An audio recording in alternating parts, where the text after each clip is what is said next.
လူတယောက်အောင်မြင်ကြည့်ပါဖို့ဆိုရင်အတွင်းအားနဲ့အပြင်အားနှစ်အားလိုတယ်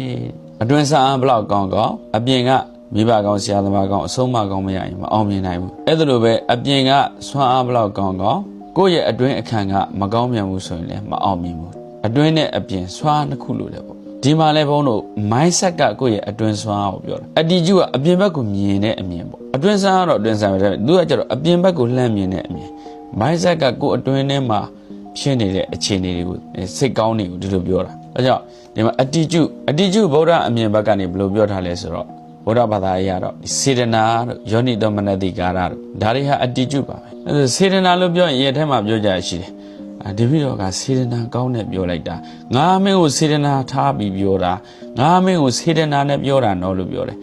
ဒါပေမဲ့လူသတိမထားမိတယ်အဲ့ဒီစေတနာတိုင်းအကောင်းမဟုတ်ဘူးစေတနာကိုမြတ်စွာဘုရားရှင်ကနှမျိုးပြောတယ်စေတနာကောင်းရှိတယ်စေတနာဆိုရှိတယ်စိတ်ဆိုးနဲ့ပေါင်းလိုက်ရင်စေတနာဆိုဖြစ်သွားတယ်ဥပမာဒေါသဖြစ်တဲ့ဒေါသစိတ်ထဲမှာစေတနာပါတယ်လောဘစိတ်ထဲမှာလည်းစေတနာပါတယ်မောဟစိတ်ထဲမှာလည်းစေတနာပါတယ်စေတနာဆိုတဲ့စေတသိက်တစ်ခုကစိတ်တိုင်းမှာရှင်တယ်စိတ်တိုင်းမှာရှင်တယ်ဒါကြောင့်ကောင်းတဲ့စိတ်မှာလည်းစေတနာပါတယ်မကောင်းတဲ့စိတ်မှာလည်းစေတနာပါတယ်ဒါကြောင့်စေတနာနဲ့နော်လို့ပြောလို့မရဘူးငါမင်းကိုစေတနာကောင်းနဲ့ပြောတာဆိုရင်ဒါဆိုရင်တော့ပိုပြီးတိကျစေတနာကောင်းရင်စိတ်ကောင်းတယ်စိတ်ကောင်းတော့လည်းစေတနာကောင်းတယ်အပြန်အလှန်အကျိုးသက်ရောက်မှုရှိ